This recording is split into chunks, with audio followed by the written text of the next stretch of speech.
Sobre la Tierra Podcast, ondas sonoras de ciencia y tecnología en agronomía y ambiente. ¿Los cultivos se defienden de insectos y enfermedades mejor de lo que creemos? ¿Cómo se vinculan el uso de agroquímicos y la radiación solar? ¿Qué podemos aprender los humanos de las plantas?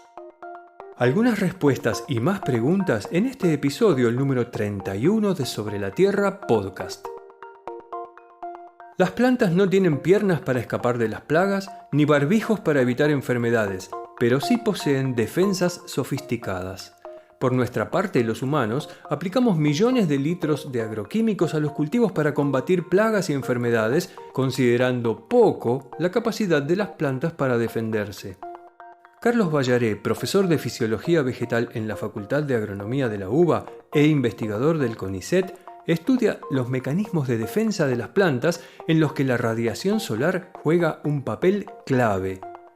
En este episodio, Carlos nos cuenta de qué manera los cultivos perciben las luces y las sombras y cómo entenderlo permitiría reducir el uso de agroquímicos sin perjudicar los rendimientos.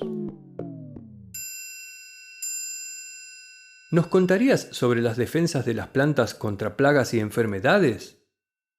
Las plantas son productores primarios y por lo tanto usan energía solar como para producir compuestos que son ricos en energía, que son nutritivos. Y desde que aparecieron sobre la faz de la Tierra, las plantas han tenido que evolucionar mecanismos para proteger tejidos que son apetecibles para organismos heterótrofos, como pueden ser patógenos o insectos, y han desarrollado mecanismos de defensa que son muy complejos y muy efectivos, que en alguna manera se parecen a nuestro sistema inmunológico, aunque funcionalmente tienen poco que ver, pero cumplen funciones parecidas. Y en general podemos hablar de defensas físicas, que son, dureza de los tejidos, o espinas, tricomas, o defensas químicas, que son un arsenal de metabolitos especializados que tienen como función defender a los tejidos de las plantas frente al ataque de patógenos, frente al ataque de insectos. En general son sistemas muy sofisticados que son muy efectivos también. Por eso, si bien hay decenas de miles de esporas de patógenos e insectos dando vueltas en cualquier ecosistema, es difícil ver casos de mortalidad masiva de plantas porque en la mayor parte de los casos ese sistema de defensa les permite mantenerse sanas frente a la amenaza de estos organismos consumidores que pretenden obtener energía y nutrientes a partir de los tejidos de las plantas. ¿La competencia por luz entre las plantas impacta en cómo se defienden? Bueno, las plantas, este sistema de defensas al que yo mencionaba, es en muchos aspectos un sistema inducible, o sea, no es que está prendido todo el tiempo, sino que generalmente se activa frente al ataque de patógenos o frente al ataque de insectos. Muchas de esas defensas son inducibles. Y tienen un costo de energía, producir algunos de estos metabolitos que sirven como defensa, o un costo de configuración, en el sentido de que la planta, para defenderse, quizá tiene que adoptar una configuración que no es óptima para otras funciones, como podrían ser la competencia. Entonces ahí hay una cuestión de recursos y una cuestión de configuración. Si una planta crece en un sitio donde tiene una alta densidad de competidores, quizá la configuración que más le conviene es ser una planta alta que no sea sombreada por esos competidores e invertir la mayor cantidad de recursos en evitar la competencia. Esa configuración y esa asignación de recursos quizá no es óptima para la defensa, donde la planta, si está en una situación frente a un ataque de insectos o de patógenos, quizá le conviene por el momento no crecer tanto, porque eso implicaría exponer más tejidos al consumo de estos organismos y quizá asignar más recursos a defensas químicas. Entonces, de alguna manera, la planta tiene que medir una serie de cosas cuando toma decisiones acerca de qué hacer con su configuración y con su metabolismo.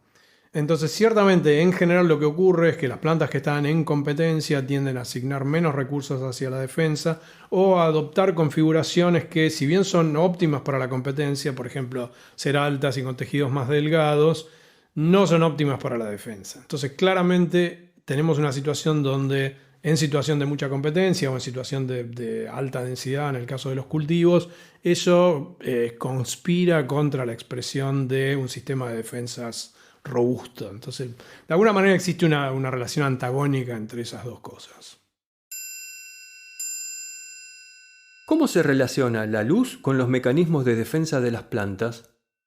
Bueno, digamos, yo decía antes que las plantas, cuando toman decisiones acerca de su arquitectura o asignación de recursos, tienen que medir una serie de cosas. Entre ellas tienen que medir el riesgo de competencia. Por ejemplo, percibir qué tan factible es que esté en una situación donde sus vecinos la sombreen. Y una de las maneras en que las plantas detectan la proximidad de plantas vecinas es a través de fotorreceptores, que son proteínas que específicamente leen aspectos particulares de la calidad de la luz y de la intensidad de la luz y de alguna forma le informan a la planta acerca del riesgo de competencia. Entonces, una de las cosas que hemos visto es que cuando las plantas a través de sus fotorreceptores detectan cambios en el ambiente lumínico que les informan acerca de un riesgo de competencia, tienden a adoptar una configuración y una asignación de recursos hacia la competencia y en detrimento de la defensa. Entonces, de alguna manera, esta relación negativa que hemos encontrado nosotros y otros grupos entre la competencia y la expresión de sistemas de defensa está explicada por un efecto de las cadenas de señalización disparadas por los fotorreceptores sobre cadenas de señalización de defensa, que tienden a atenuar la defensa en condiciones donde la competencia parece ser el principal problema con el que se está enfrentando la planta. ¿Es posible manipular de alguna forma estos mecanismos de defensa? Sí, en los últimos tiempos, yo diría en los últimos 20 años, hemos aprendido un montón acerca de las cadenas de señalización que están detrás de la expresión de los mecanismos de defensa. O sea, entendemos cómo las plantas perciben el ataque, ya sea de patógenos o ya sea de insectos, conocemos cuáles son los actores moleculares que están entre la percepción del ataque y la activación de un programa de defensa. Y entonces hay posibilidades, si entendemos cómo eso funciona, de manipular algunos de esos actores moleculares de modo tal que las defensas estén más o menos expresadas. Digamos, en la historia del mejoramiento agrícola hemos empíricamente generado variedades que son resistentes a distintos tipos de patógenos, a distintos tipos de insectos. Actualmente tenemos herramientas más sofisticadas porque entendemos mejor de qué manera las plantas activan programas de defensa y por lo tanto podemos manipularlos, podemos mejorarlos de modo tal que expresen sistemas de defensa más robustos en un rango más amplio de condiciones ambientales. ¿Existen ejemplos de mejoras en las defensas de las plantas de interés agronómico?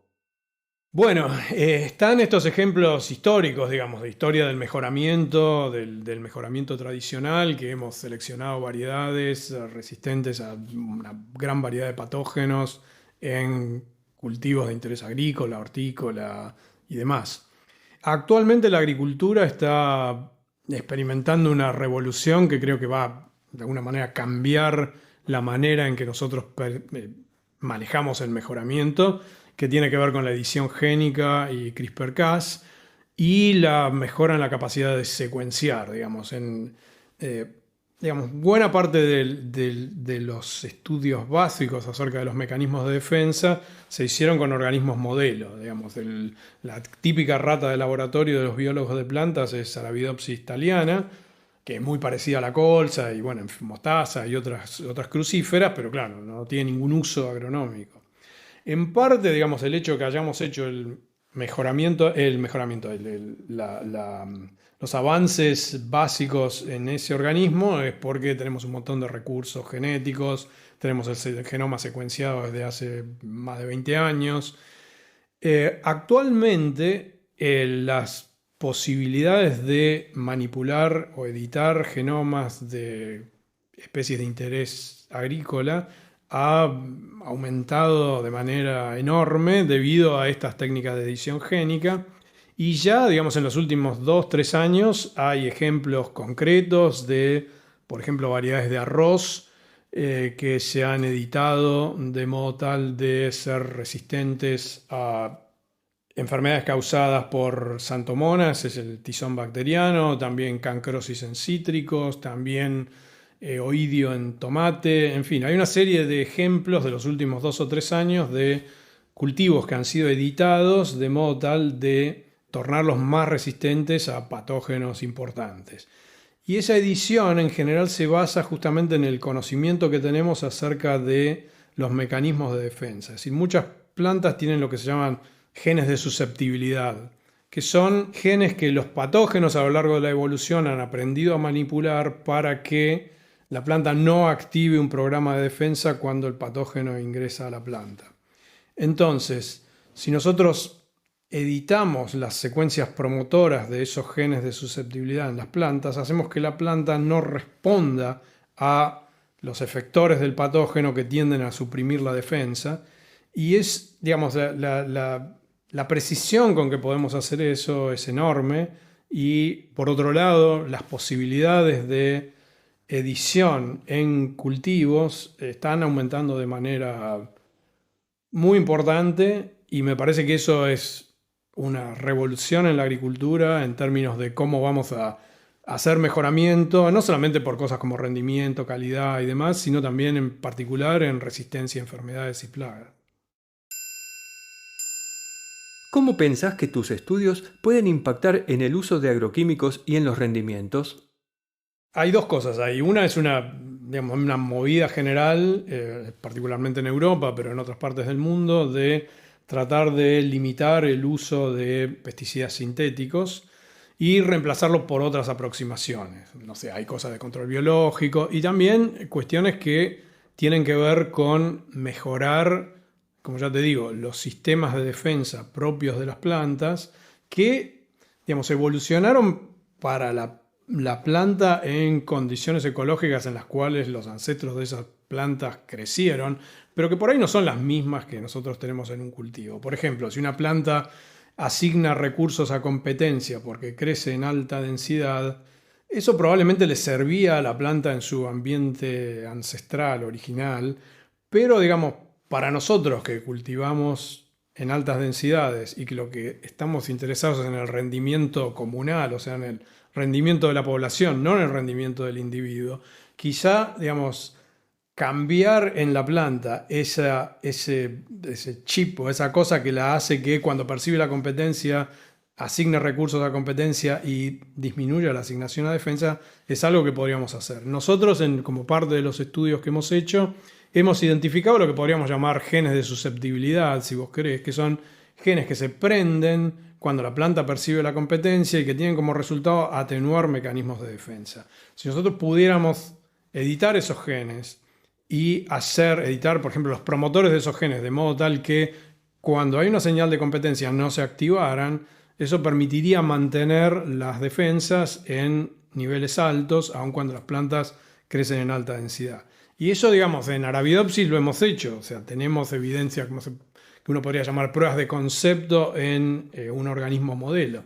Pero en la medida que podamos trasladar eso a especies cultivadas, me parece que actualmente no hay demasiadas barreras tecnológicas como para hacerlo.